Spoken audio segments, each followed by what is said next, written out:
session this evening with a few sort of term definitions so that you understand what a district is, what redistricting is, and then ultimately how we define gerrymandering. Before we begin, I want to remind all of you who are students enrolled in courses and you would like credit for attending this talk on your way out, please be sure to sign in. So let's get this sort of kicked off with Dr. Craig Dalton.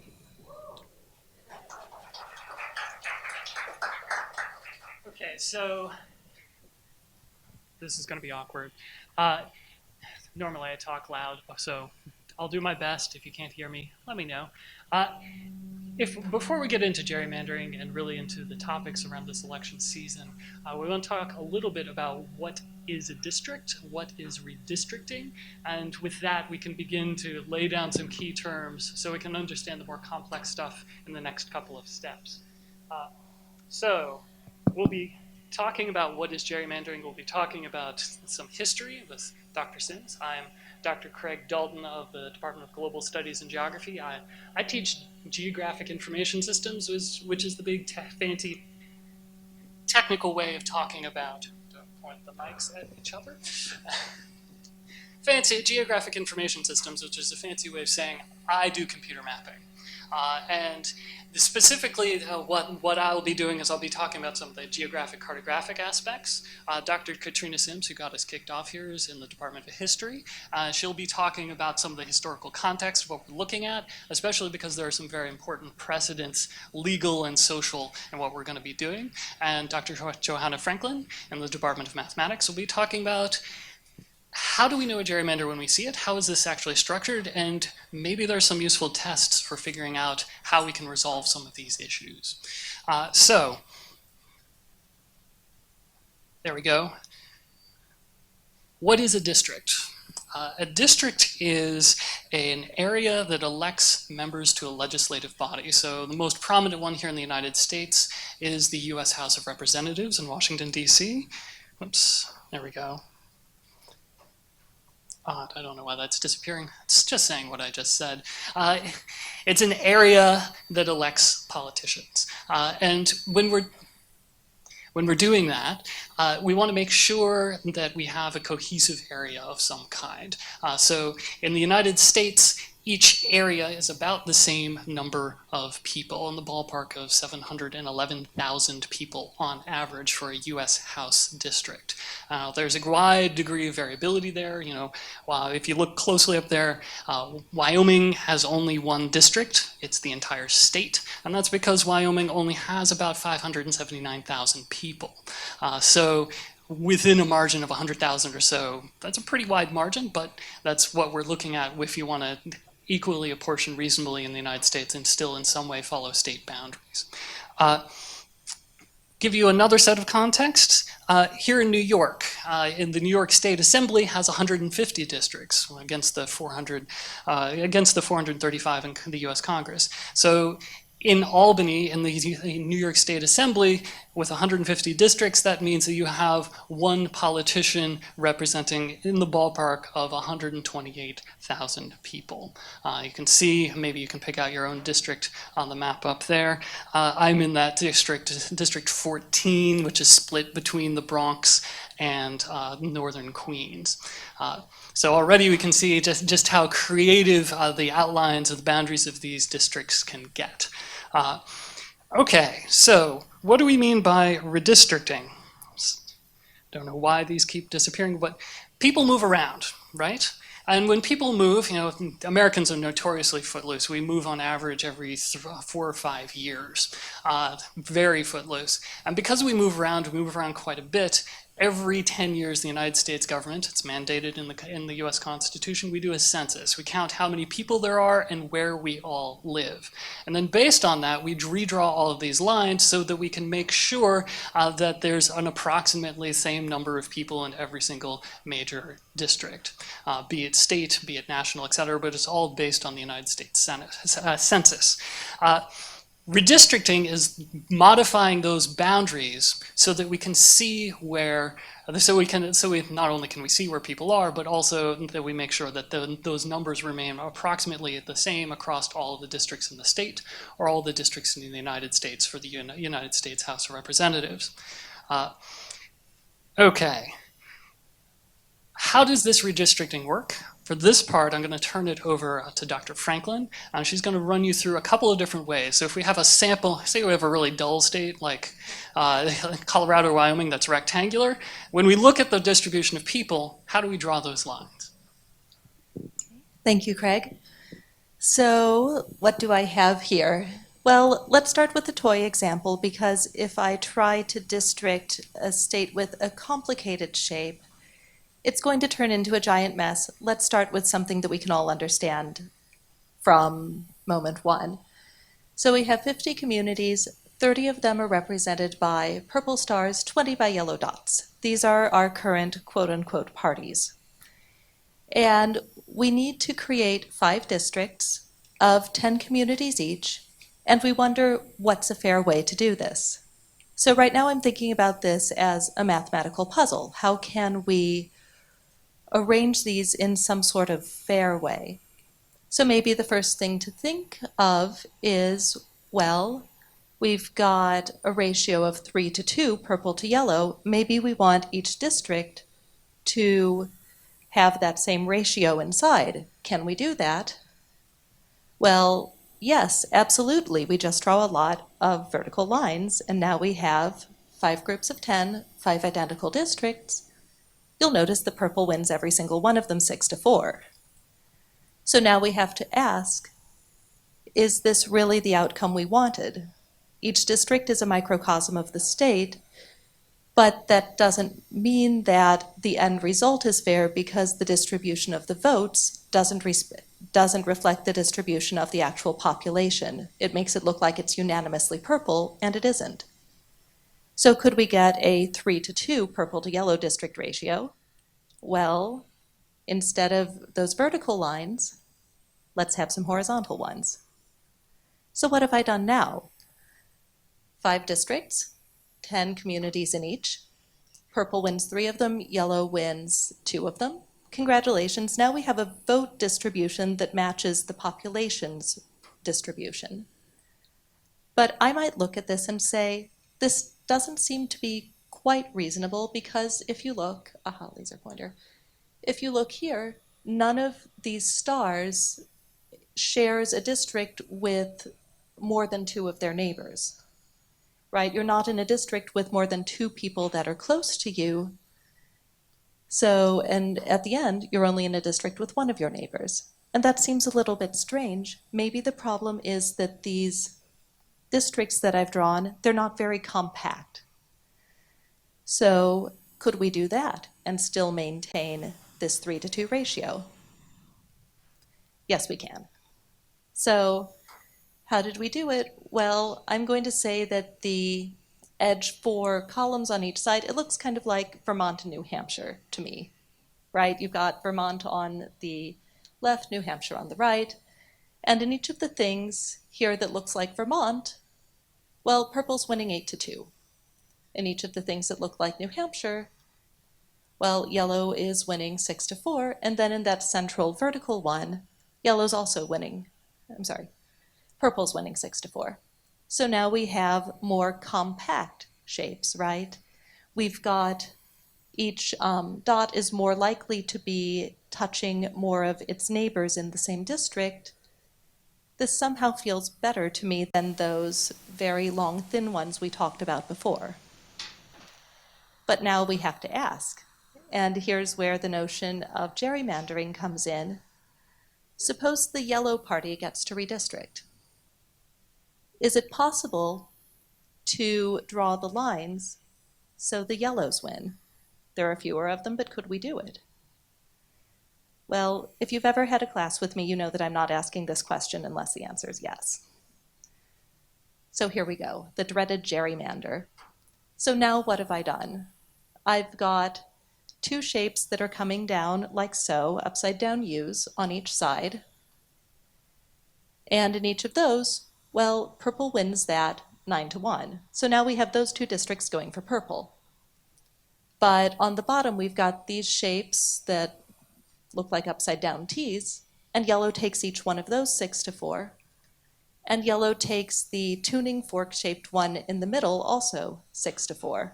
So now we've just arranged that even though yellow is the numerical minority, we've just arranged for yellow to have more votes in the state legislature than purple.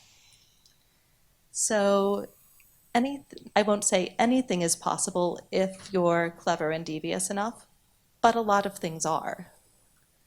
So now, let's go back to the original gerrymander. So what is gerrymandering?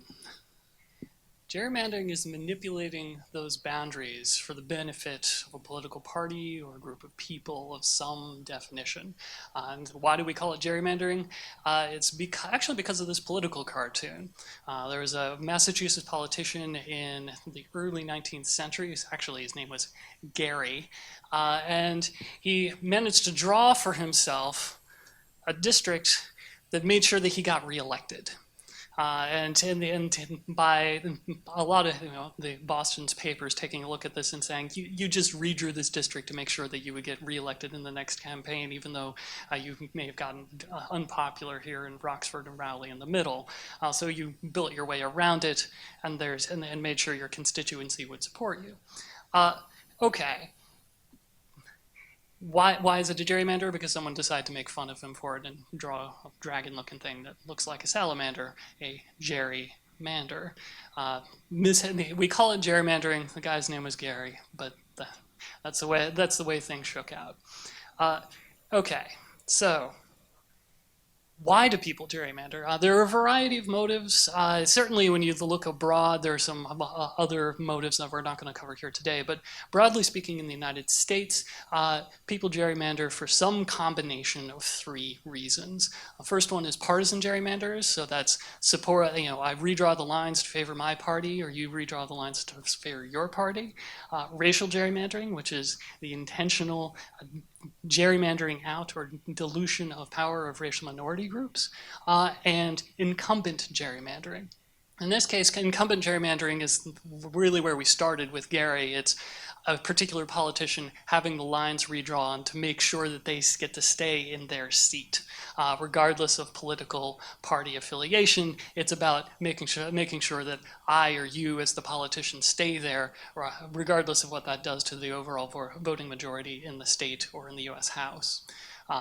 Most forms of gerrymandering that we see are some combination of these. So we've got our nice little Venn diagram here. You could be partisan and incumbent. You could be incumbent and racial. Could be all three. But it's a complex case, and at the end of the day, it doesn't necessarily matter that much because people's votes are being disempowered. Their voting power is being dissolved.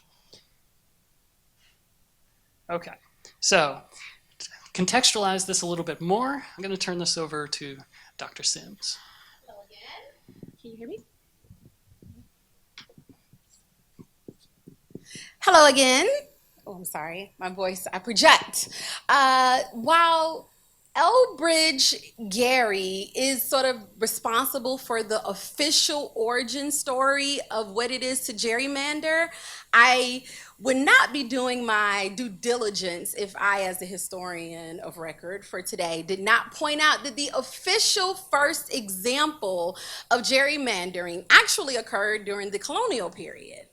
It was the Pennsylvania Provisional Assembly. They were attempting to prevent the consolidation of power within Philadelphia. And what they ultimately would do would ban politicians in Philadelphia from being able to concentrate their power by preventing them from engaging with the surrounding areas. So the actual first example of gerrymandering is in 1700s in the provincial Pennsylvania colony in the United States. Now, to provide a little bit more context, I think that it is important that we understand what, again, as Dr. Dalton already sort of brought to our attention, the intention here is to allow for a particular party, for particular representatives to consolidate their power. And so what we see is the erection of various barriers, whether it is racialized, right, whether or not there is a desire to prevent various other competing parties, or an opposing political opponent from amassing or acquiring power. And so what I want to provide is a little bit of a perspective view so that you understand the ways in which gerrymandering becomes such an issue within the American context. So as we know, Elbridge Gerry has largely been considered to be the father of gerrymandering. But by the 1840s, what we have is gerrymandering emerging as a partisan tool. And it is a partisan tool that every legislature across the colonies, subsequently the early territories and the states of the United States, engage in to, again, concentrate power. The desire is to prevent the opposing party from amassing any significant amount of influence. But what ultimately happens by the 1890s as a result of the segregation of the American South is gerrymandering quickly becomes racialized. So I would say if you're thinking about a timeline in your head, 1840s, it's about preventing your opposing party from amassing power. By 1890s to the 1960s, it's about these racialized notions that some individuals should not have access to the franchise. And so what we end up with are these various, what I like to call mechanisms of suppression in terms of preventing individuals from accessing the ballot. We see that in the form of literacy tests, poll taxes, and yes, gerrymandering. The common practice of racialized gerrymandering has an immediate impact on African Americans. Again, I'm speaking regionally because this is where it is most sort of flagrant. African Americans find themselves packed in various districts, and as a result of being packed in various districts, they're unable to influence American politics. They're unable to vote because of voter suppression, such as such as poll taxes and literacy tests. And as a result of this packing and these various other mechanisms of suppression, African American voters are not able to elect representatives that reflect their idealistic views, that reflect the particular needs of their community.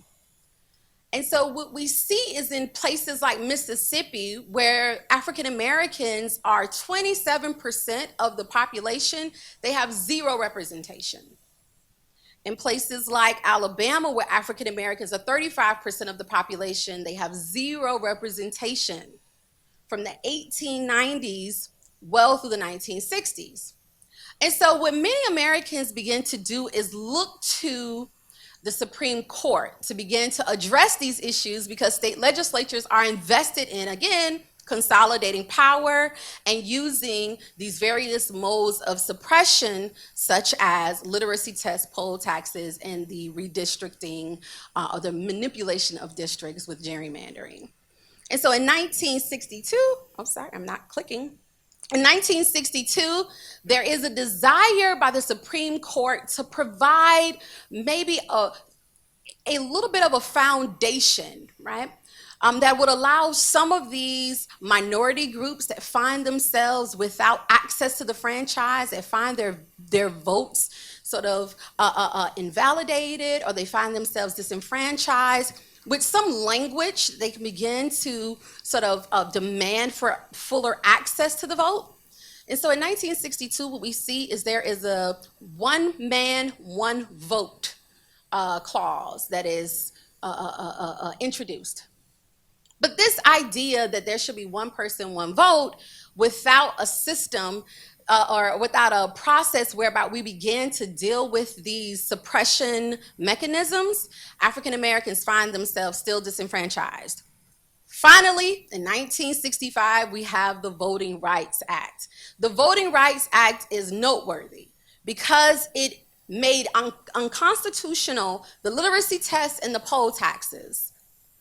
But the Voting Rights Act does not begin the arduous work of dealing with gerrymandering. It is not until 1982 that we have an amendment to the Voting Rights Act. And this is important because what the Supreme Court began to do between 1962 and 1982 is begin the really important work of defining how do you assess whether or not a district has been manipulated. And they ask a really important question. It is about intentionality. Is a particular party imposing these really radical district changes to the map to maintain power? And if they are, how then and should the court go about making sure that these particular districts are no longer manipulated to allow for the one man, one vote precedent to continue? And so what we see in 1982 is a set of result tests. And there are four important sort of components of these result tests that I think you should sort of keep in mind. One is determining whether or not there is a history of discrimination within the district. The second point is determining whether or not minorities are discriminated in other areas of society, so healthcare, education, housing. The third is whether or not political campaigns make overt or covert racialized messages or racialized arguments. And then the fourth is to what degree are the elected officials for those particular districts not addressing the needs of the populace, of the particular group? And so this result test provides many disenfranchised communities with, again, the language that they need to go back to the Supreme Court and begin the important work of demanding for some resolution, some relief from these efforts to suppress the vote. And what ultimately is introduced is this notion that in order for the United States to really maintain its commitment to the principle of one man, one vote, there needed to be a component to redistricting that took into account that various minority groups, right, needed and wanted representatives that would be able to address their particular needs. So we have in 1982, as a result of that results test, right, as a result of that additional amendment to the Voting Rights Act of 1965, we have this idea that there should be majority minority districts. This is important because the Voting Rights Act of 1965 deals with, remember those two suppression mechanisms, literacy test and poll tax? But it did not deal with the fact that many African Americans did not have representatives that reflected their particular needs and their particular wants. And so the majority minority districts would allow for African Americans to be packed together in such a way that would allow representatives to be elected who were African American. Now this is important, especially again in the South, because what we end up with as a result of voter suppressions, as a result of disenfranchisement, as a result of segregation, nearly 80 years, and in some states like Mississippi, 100 years where there is no Black representation. In fact, Mississippi will not have its first congressional representative until 1937, until 1987, when Mike Espy is elected. Previous to Mike Espy's election, the congressional representative for the state of Mississippi is Blanche K. Bruce during the Reconstruction era of the United States. And so by addressing the desire of African Americans to have fuller access to the vote thus having representation, we began the slow process of creating a bit more of a democratic society. But at the same time that Congress and the Supreme Court is trying to open access to the ballot and open access to representation for minority communities that had been found themselves disenfranchised as a result of gerrymandering, the Supreme Court is complicating the ways in which we attempt to rectify or address the problem of manipulating the districts. And what do I mean? In 1986, in Thornburg versus Giggles, the Supreme Court argues that it is illegal to manipulate the districts. But they do not offer a mechanism whereby the populace can challenge the redistricting process of state legislatures that ultimately leads to gerrymandering. And without a mechanism, we end up with the continuation of an unfair practice where we have a principle of one man, one vote, but a reality that allows for various individuals who are in who are in power to continue that consolidation of power and ultimately not address or not include the representative needs, the legislative needs, the economic and social needs of the populace, of their residents, of their particular districts. I'm gonna wrap up and hand it back over to Dr. Dalton just by pointing out that there is a little bit of a period between 1986 and 2004 where we have that third form of gerrymandering sort of running rampant, and it is incumbent gerrymandering. Texas leads the charge. In the 1990s, Democrats are invested in, again, consolidating power. They maintain power. They dominate both the House and the Senate. They do so with a 43.9% voting rate.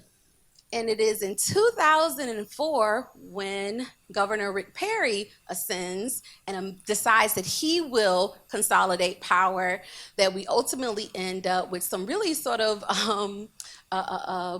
flagrant dismissals, I would say, of the populist desires.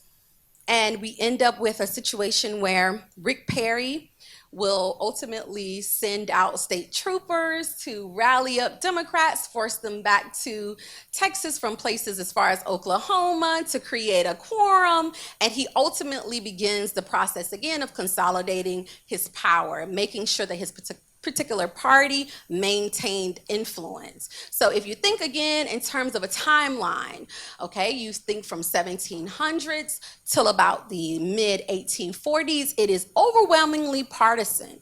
By the 1890s through the 1960s, it is largely racialized.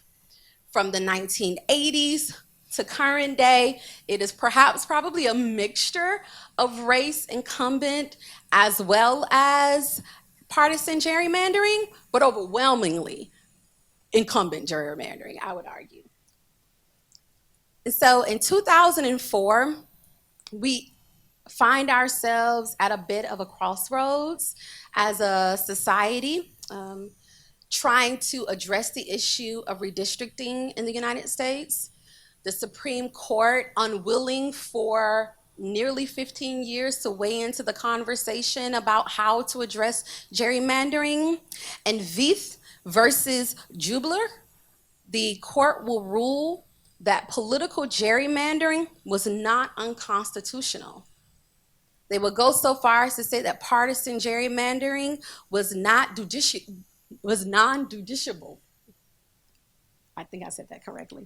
So they could not adjudicate it in the court. Ultimately, the court was saying that it would not weigh in and ultimately make a decision or make a determination as it related to gerrymandering within the partisan. And that's it. But the one little detail in that finding was that Justice Kennedy left open the question for the future, in which he said, more or less, if this gets sufficiently bad, we would be open to the contingency of finding a test for assessing gerrymandering at some future date. And that question of whether or not you can tell something sufficiently gerrymandered, either on an incumbent or a partisan basis, is a very important question that we'll be returning to in just a moment. But I want to first draw some attention to how does this stuff actually work. If we want to draw, or we don't want to draw gerrymandered districts, this is the sort of stuff that falls into the domain that Dr. Franklin and I get into. I make maps. She does all sorts of cool math analytics. Okay, so if I'm making maps and I want to gerrymander a district, how am I going to do this? There are two main methods for doing this. The first one is what's called cracking. And what this does is it draws the lines in such a way that the voting power, in this case of one party, is distributed and dissolved across multiple districts. So if all the way on the left you see you have an equal number of red and blue dots, and they're somewhat randomly distributed across the area. The middle image you see there for cracking takes those dots and apportions them into 4 districts, but it apportions them such that one of the districts is blue and 3 of them are red by dissolving or distributing the blue voting power across multiple districts so they can't carry a majority in those districts. The other primary method for this is what's called packing. And here we have the political parties going the other way. So instead of distributing votes across multiple districts so they don't actually carry enough power to ever carry the district, you take as many of the opposing parties' voters and cram them into one district as you possibly can. And you end up with a really strange kind of curly shape there, and which is going to be a solidly red district. And there will always be red, but if it's 1 to 3, the greater number of blue districts here will usually carry the vote in the state legislature or in the U.S. House of Representatives. So packing and cracking. I didn't make it up. That's what they call it. The other important question is what are the mechanisms by which this is done? So if I want to go out and gerrymander a district, I will use some of my geographic information systems. Check out the intro class. And in that section, what the pieces of geography that we will use are what are called census tracts and census blocks. So these are standard geographic areas. They apply to the entire United States. They're part of the every 10-year census. They're breaking the United States into standard size populations. And with these, you kind of take enough census tracts, and inside of each one of them is a number of blocks, and add them all together until you add up to the average number of people that you should find in a district in that state for that 10-year period. So you take a bunch of tracts and add them together. You take a bunch of blocks and add them together. Now, the reason why this matters is that back in Gary's day, you did this with whole counties. So Nassau County versus Queens County versus Kings, which is Brooklyn, versus Suffolk. Today, with the technology, including the technology that I teach, you can take that technology and you can apply it in much more specific and much more targeted fashions. So we're not talking about large blocks by county anymore. We're talking about individual blocks. In this case, a single block with 100 people in it, maybe 20 houses. Now, why does this matter? There's a second technological dimension to this as well, is if you take, don't want to get too far ahead there. The other thing that the technology does is it allows you to know a lot about who is in each one of those blocks. Back in Gary's day, you'd say, oh, Concord usually votes this way, or South Boston usually votes that way. But here, it's not just a matter of, I know this census tract tends to vote this way. It's, I know how each individual person in each household will probably vote. And how do I know that? Well, if you take a combination of data, you take something about knowing how old they are, knowing if they've ever given any money to a political party, knowing what your spending habits are, knowing what your income is, well, maybe not specifically what you made last year, but having a pretty good idea based on your credit card history and the value of the house that you either own or the value of the apartment that you're renting. These are not difficult bits of data to to get a hold of. You might have to spend some money, but political parties have money. This is the sort of money that's worth it for them to spend. It's very easy to get individualized voter profiles, and it's easy to get individualized voter profiles of you and all of your neighbors. And then it's just a matter of, okay, if I know that so-and-so gave $20 to John Kerry in 2004, and they gave $50 to Obama in 2008, then you can make a reasonable guess that they're going to be voting Democratic and draw lines around them accordingly. Or if you see that someone never gave money before and they gave $20 to Donald Trump, you can draw the boundaries based on that instead. But we know, we being the people who do data analysis, know a lot about you. And I mean you, not you. So if you're curious about this surveillance, check out Intro GIS. But by keeping this sort of stuff in mind, it allows the technology to be much more precise than it ever has been before. So, and it allows it to make it much easier. You know, it's a matter of, once you've got those pieces of data, I'm not sitting there drawing it. I'm having an algorithm do it. You just plug it in and it'll output 100,000 maps, and then you can choose the one map that suits your party or that suits your incumbency best. It's not very hard to produce an extremely large number of maps algorithmically, and by doing that, choose the one that is most optimal for your political outcomes. Technology has catalyzed the process. Now, what is technology? It's speed. Okay, so this really came to a head in 2010. With the context of the history of American gerrymandering, but now with super speed through geographic technologies. A couple of other things happened that year that are also really important to understanding gerrymandering. So we've got GIS technology, mapping technologies that's faster than ever, and it's only gotten better since then. We also have a demographic phenomenon in the United States whereby Democratic voters tend to cluster in cities.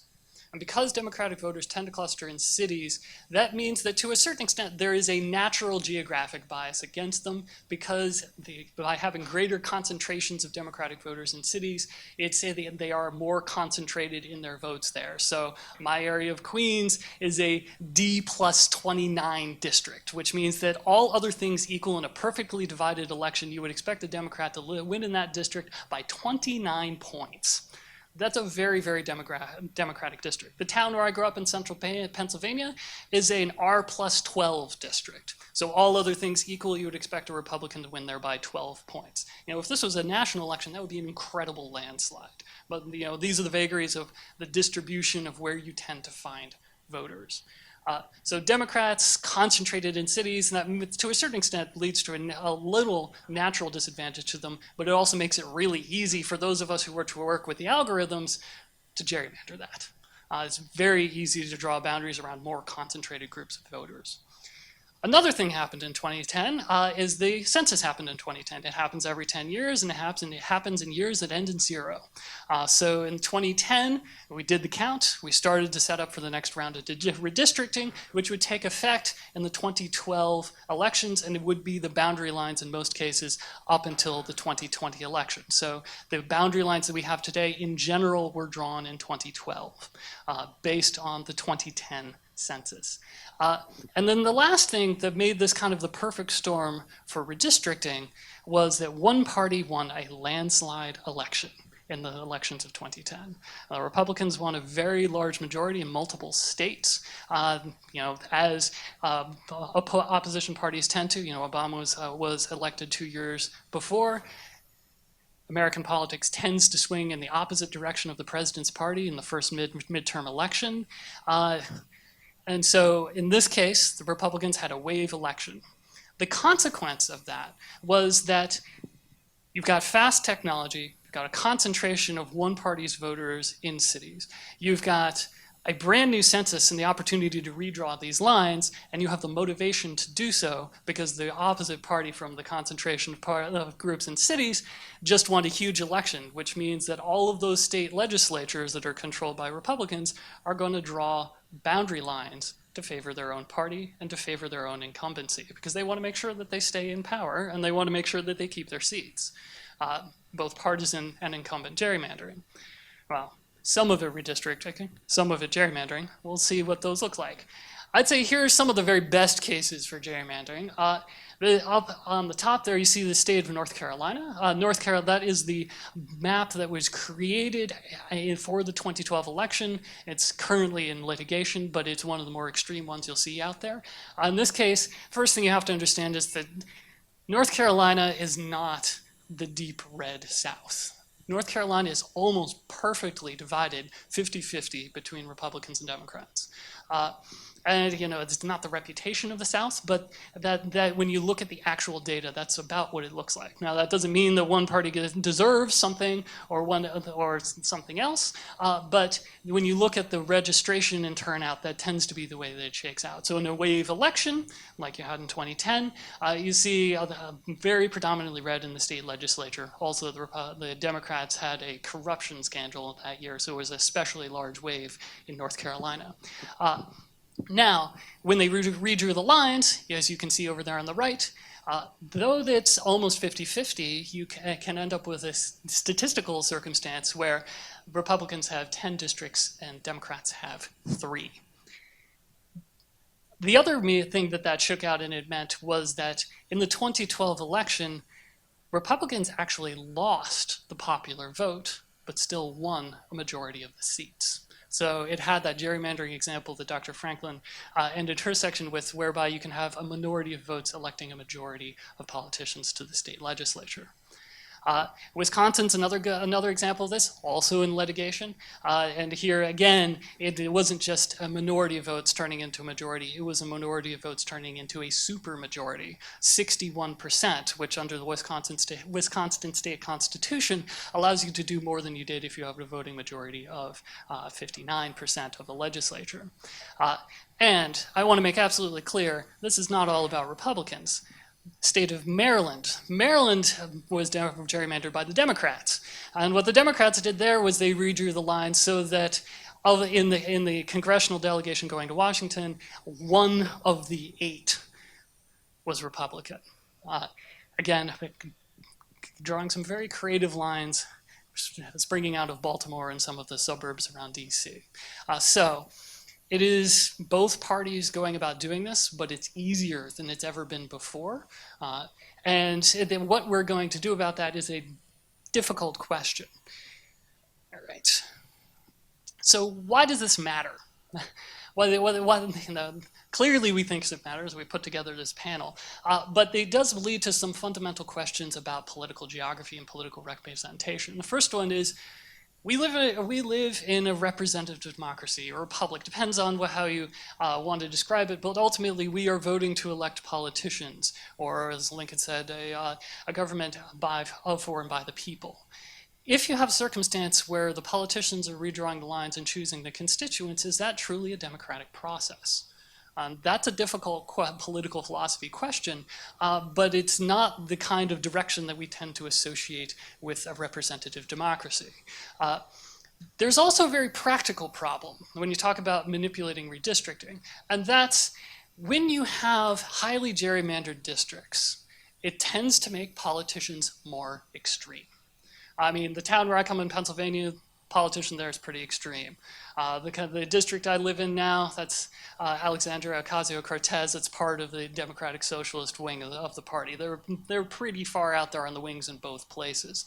But in both of those places, they're solidly of their respective party because that's who lives there. But when you have a district that's gerrymandered, you also tend to have more extreme politicians. And that's because the opposing party doesn't have a prayer of winning that district.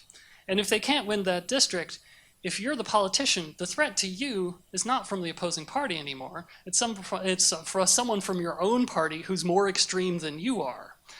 So it's very easy to lose in a primary election in a gerrymandered district because there's no threat from the opposing party. So as a politician, I would have to watch out for my left flank or my right flank, depending on which party I'm in, because that's where the threat comes from for me losing my seat. As a consequence, when you have more extreme politics and more politicians with more extreme politics, there's less incentive to compromise and more incentive to yell about how the other side is evil and wrong in all things. Sound familiar? Okay. What are we going to do about this? There are two key aspects if you want to think about how to confront gerrymandering. There are technical solutions, and we're going to talk about those in a minute, but technical solutions, this is a political process, so it's going to take some political mechanisms as well. So far, there have been two major political mechanisms for doing it. One of it is taking it through lawsuits, and we saw this throughout American history of prosecuting this in civil, and I don't think there have been any criminal lawsuits about this, but questions of voter representation in places like the Supreme Court, as the case with North Carolina, Wisconsin, Maryland have all gone before the Supreme Court within the last year. And places like Pennsylvania, where it went to the state Supreme Court. So Pennsylvania's map just got overthrown earlier this year. It was overthrown by the state Supreme Court, and the US Supreme Court declined to hear it. So Pennsylvania's got a new map this year. The other way that we see people going about addressing this problem are in places like Arizona and California, where there's been attempts to build impartial or non-partisan, non-political party mechanisms for how we redistrict. So it's a commission that doesn't have politicians on it. There have been proposals here in New York for having retired judges do it. I would want to see the exact proposal before I decided whether or not I thought that was plausible. But at least mechanisms to do this on a non-partisan basis to begin to draw the districts rather than having the state legislatures who have all of these political, geographic conflicts of interest in doing it. So there's these political mechanisms. It tends to be legal, or it tends to be getting the gumption to pass a law to have an impartial group do it. And then you have to be very careful. I mean, even in Arizona, it turned into a very polarized process when they redistricted. That said, it wasn't the legislature doing it. Okay, so that's one part of what we're looking at here. The other part is the technical aspect. How do we know a gerrymander when we see it versus a district that adequately represents the people who are there or that complies with the rules of the Voting Rights Act? And for that, I'm going to turn it over to Dr. Franklin. Okay, thank you. So the first place I'm going to go right now is, how do you know a gerrymander? And we've been looking probably at the things that Dr. Dalton has been putting up and looking at some of the shapes of the districts and thinking, wow, that's not right, perhaps. But that's not exactly a test. And one thing that the occasional judge has asked for is, could we just have a test? If you rate all districts, and if it scores above a 75, it's gerrymandered or something like that, and otherwise it's fine. So what kind of tests have people thought about applying? Well, the first ones that people normally think of are, oh, sorry, forgot this bit, let's go. So what do we want a district to look like? Let's think about what criteria we want. Well, we think it should be contiguous. All parts of the district should be connected to all others. You should be able to walk across it without stepping into another district. You know, you can't have one district consisting of city A over here and city B over here unless at the very least you have included the highway between them. Then we would like them to be compact. This is the problem that those long skinny districts that I put up that I said, I don't really like these, that's the problem that most people would find with them. Their perimeter is, say, bigger than it needs to be for the volume it contains. We'd like them to be more smushed together, to be more central. And we also need to allow for, I believe that should be majority-minority districts, as per the Voting Rights Act. So let's look at, now, some geometric methods. So the first measure is one where you look at how spread out is the shape from each center. Are the parts of the district very close around its center of mass, or is there a lot of area in the district, say, farther away from that center? And in this case, we're going to compare the area of the district to the area of the smallest circle that you can use to enclose it.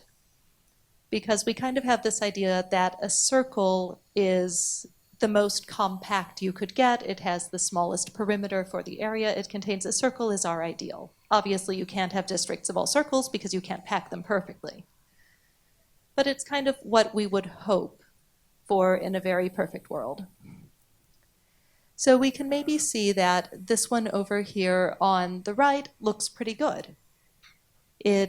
There aren't any weird little jutting out bits. It takes up almost all of this little circle I drew around it. This one over here, that one people would be a little bit more worried about. Why does it jut out in those particular ways, for instance?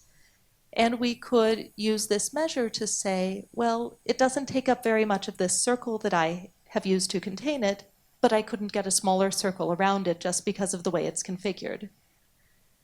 So this is, like I said, it's very geographical in the sense of physical geography. So what are the problems with this? The first problem that I might see with this is that humans don't get to control physical geography, really. Suppose you have an island. So here you have this district on the mainland, and by itself it looks pretty good. It's a nice quadrilateral, it's pretty simple. You don't feel like anyone's making any efforts to include a part that maybe shouldn't be there. And if you just had a circle around that, it would look pretty good. But what about this island out here? Maybe this is ocean or something. Well, these people on the island deserve representation. They have to be put in someone's district. And if we put them in here, we've just had to create a much larger circle. But we had no choice about that large circle, right? It's just because we have ocean, we can't move the island closer to land. If that technology exists, I can't wait to see what you're going to have to do with this, Dr. Dalton. But, okay, so what are the solutions we could have? We could have smaller circles. We could say, if we have to have a non-contiguous district because of an island or something like that, well, maybe we could have a circle around each individual part of it and look at the total area of the district over the total areas of the circles and see what that ratio is. So that's a partial solution, but it's still not a great one, because when we vote as people. We don't vote in terms of exactly what geographical setup is around us. So maybe we should look at a more population-based measure. And the primary thing that people have been talking about for the past few years in this area is the idea of the efficiency gap. Basically, we don't want votes to be wasted. No more than we have to anyway. So what counts as a wasted vote? Well, it's a vote that doesn't directly contribute towards a win. So any vote for the losing side is a wasted vote. It doesn't contribute to anyone's win. But also a vote for the winning side beyond your simple majority, well, that's wasted too. If you win 10-0, that has the same net effect as if you win 6-4.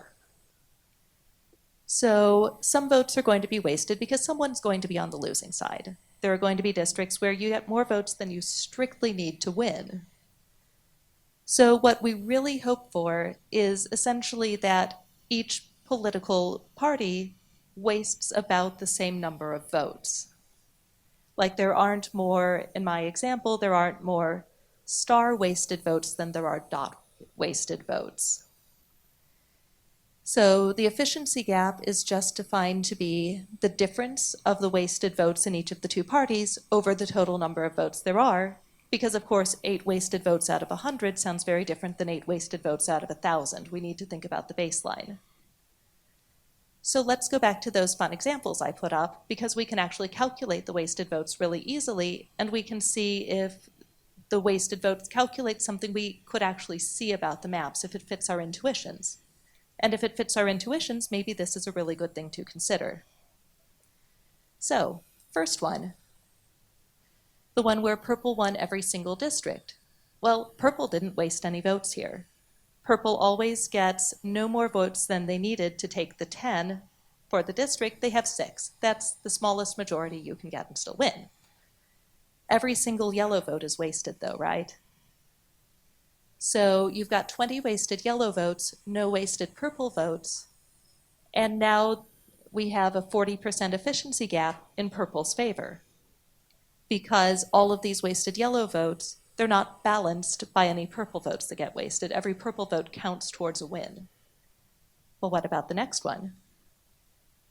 Well, every district is a 10-0 district, but you never need more than 6 to win.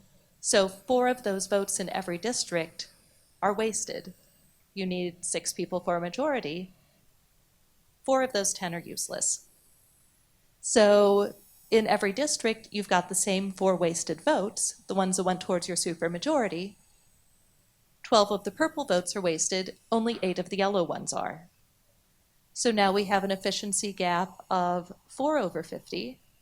My rapid calculational skills tell me that's 8%, but this time it's in yellow's favor. So just because you don't win the majority of the districts, that doesn't mean that the efficiency gap doesn't work to your benefit sometimes. Okay, let's go through the others kind of quickly. The Vermont-New Hampshire maps. So we have in each of the Vermont sides, well, purple has 2 more than they need for a proper majority, and yellow loses 2, so those 2 yellow votes are wasted. In the New Hampshire bit, all of yellow's votes go towards the win, and every single purple vote is now wasted. And then in the Central District, purple uses all the votes it has, there are only 6, and yellow's 4 are wasted. So again, we have 12 wasted purple votes, 8 wasted yellow votes, 12 to 8 in yellow's favor again. So it doesn't tell you everything about how you should feel about a district. I kind of like this one better than that one because this one's more compact, the districts are. But the efficiency gap won't let you see the difference. But it's still, I think, a pretty good start. Now let's go to the gerrymandered one. What happens in the districts that, there we go. What happens in the district that purple wins? Yellow has wasted 1 vote because they lost them. But purple's supermajority means that you just wasted 3 purple votes in each of those. Okay, now let's look at the other districts. Yellow has exactly 6 in each one. The only 2 votes that yellow wasted are the ones that they essentially deliberately gave up. So they have, what's the word we used? They've now packed purple into a couple districts. So in each of those, the middle, so to speak, the middle 3, purple's lost 4, so that's 12 there, and then they've lost another 6 more in their packs. Yellow's lost only 2, so now again this is in yellow's favor, and it's by a much higher margin. So this is a really good way of detecting packing, for instance. You make someone waste a lot of votes winning by a supermajority in one district, and then they don't have enough left over to win anything else. Okay, so now let's talk about another trick that is being used to identify strange cases.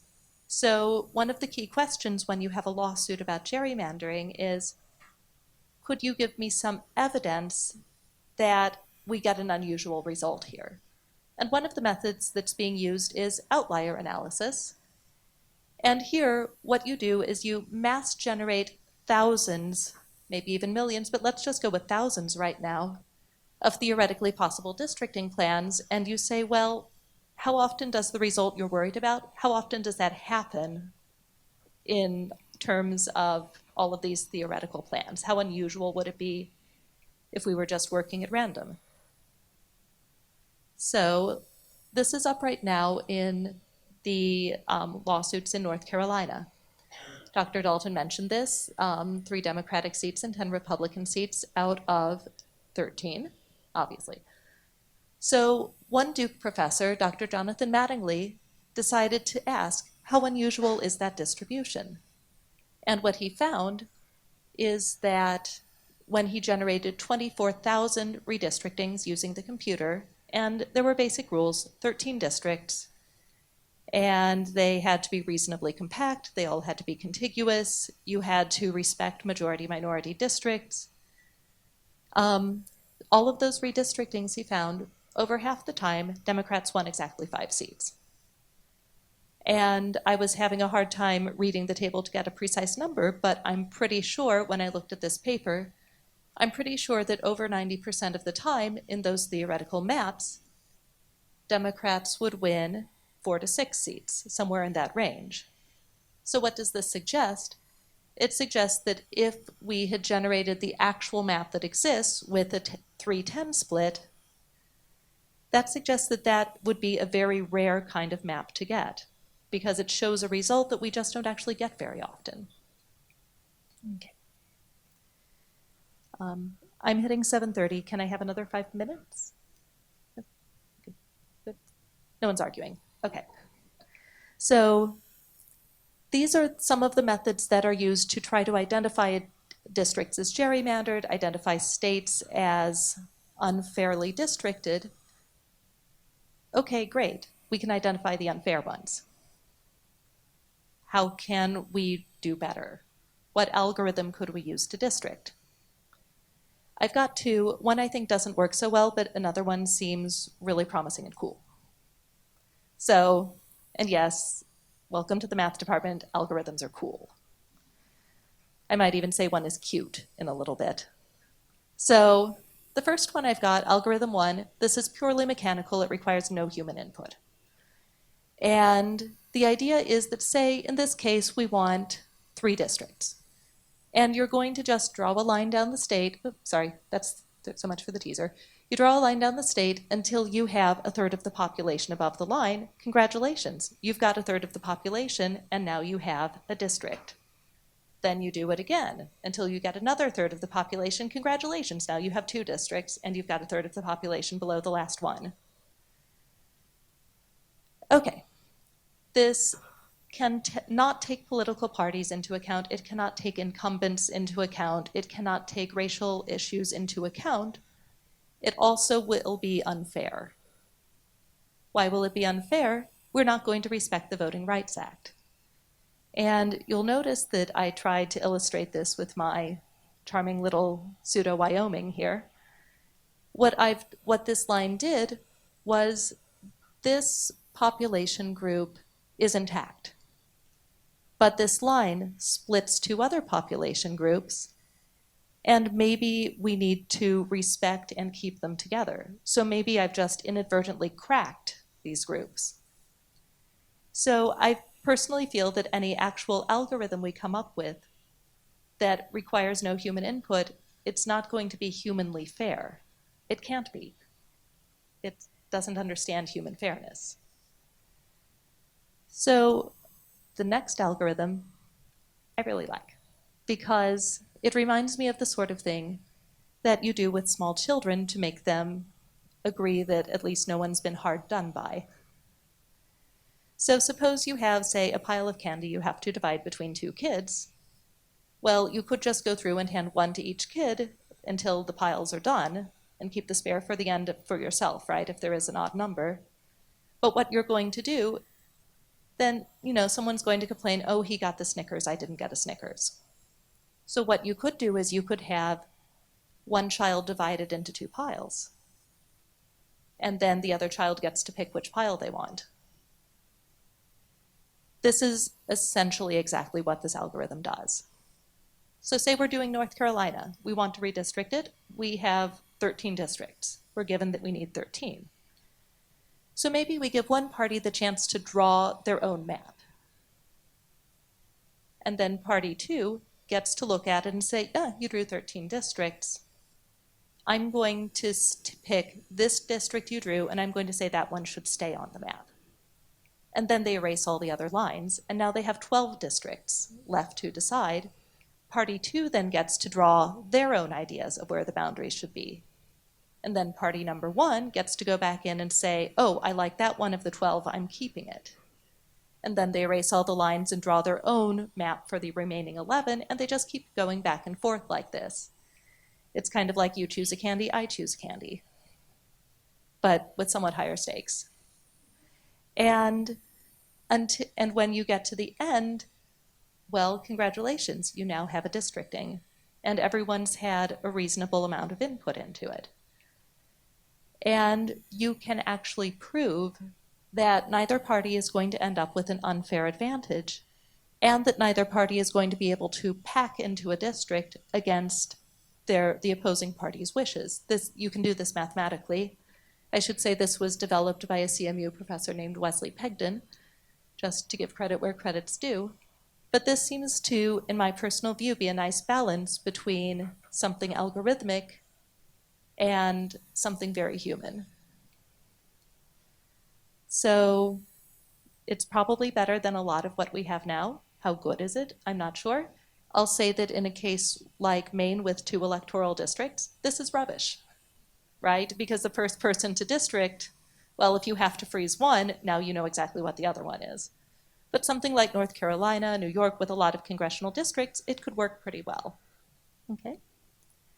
So I think I'm going to hand this back over to Dr. Sims for a very brief wrap-up. Shall I? So thank you so much for that breakdown, Dr. Franklin. We provided you all with a few resources if you want to continue to immerse yourself in gerrymandering politics, if you want to explore some algorithms, you would like to register to vote if you have not already done so. The deadline is tomorrow. Please, if you have any questions, we're here and we are ready to take your comments and your questions.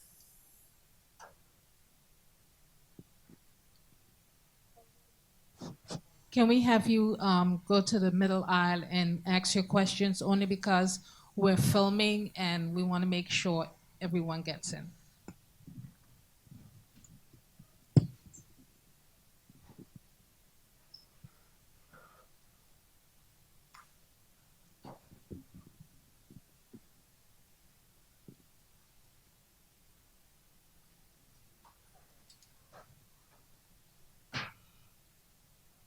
Thank you all. Very interesting, very relevant. It seems as though the districting, redistricting, even the algorithms favor the two-party system. So necessarily, does that mean that even these new algorithms under consideration disregard the minor parties?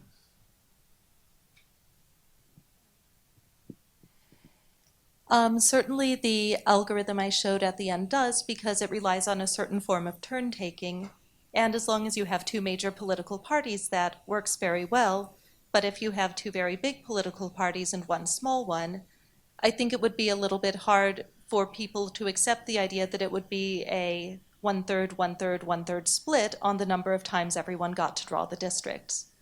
So what we've been talking about right now is very US-centric, and it's very US-centric for, for simply the situation we find ourselves in.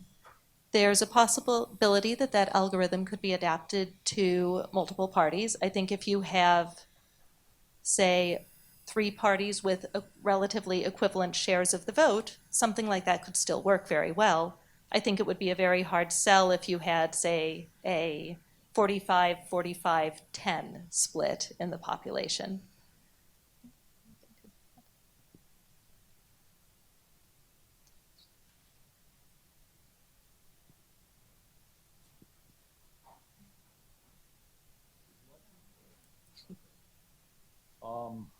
What about voter suppression laws? Up until maybe 2 years ago, and this may have changed to some extent, there were, I believe, 36 states that had voter suppression laws of one kind or another. Curiously enough, they all had Republican legislatures. I believe last week, the Secretary of State of Georgia canceled somewhere around 53,000 state voter registrations. You get situations like this. How does that dovetail with the situation that you've been representing right here? So voter suppression, especially when you think about voter ID laws, the clearing of registries, also changing the voter schedule, something that has happened here in New York, these coupled with gerrymandering ultimately renders many individuals, their franchise, their vote powerless. And so we are not holding ourselves to that higher principle of one person, one vote, because the individuals end up not having the power and not being able to sort of contribute to ultimately the political landscape. So they're coupling with gerrymandering to ultimately allow for political parties to maintain their power and influence. And so they're just sort of exaggerating a system where individuals are vulnerable and are disenfranchised, in the same way that poll taxes and literacy tests did in the 1890s and 1900s.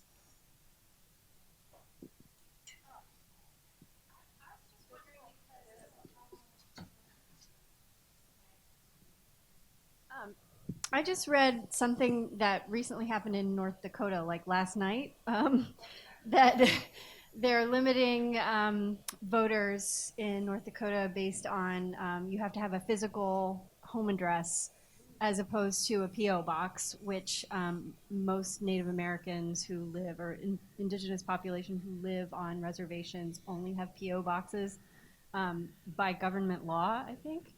And so how is that allowed if the district that those reservations are in, or whatever? Why is that allowed?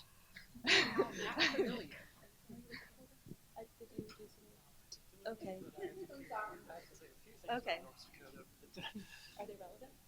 I mean, it's worth driving home that North Carolina has a small population and a very large Native American population. So the voting power of Native Americans in North Dakota is not to be underestimated. You know what I'm going to ask? I thank you, all three of you. You gave such an excellent presentation, and I understand it. However, I live in this district where it's mainly a black district, and it was gerrymandered so that with another district that is not ethnically the same as my district, in addition to it, the two political factions are different. So what can I do? I mean, I'm just a person. I'm not a Duke professor. I'm a citizen. What can I do to do this egregious error? And now to top it off, the major party in power now put in a person who I don't even know because the other person was convicted. So it's terrible. I don't know what to do. Well, I'll just say the same thing I tell my students, which is to get involved. Your local chapter of the League of Women Voters, Common Cause, they are doing really great work trying to mobilize the residents so that they can begin the initiatives, the lawsuits, to sort of begin the process of addressing the issue of gerrymandering. And I unfortunately, I hate to sound cliche, but it really requires the residents who are upset with the ways in which their districts have been manipulated to begin sort of the arduous work of being vocal and activist minded.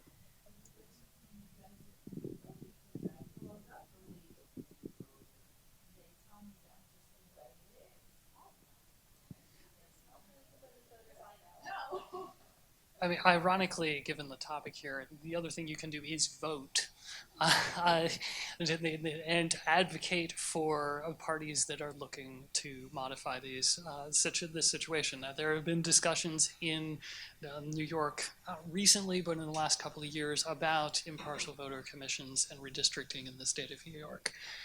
And calling up your legislator saying that I voted for you in the last election, this is what I expect you to do. Yeah, there were in this case someone knew, and that making that very clear. Also, if you have the means, there are a couple of nonprofits, not just Common Cause, but the League of Women Voters, but there's specifically an organization in Washington, D.C.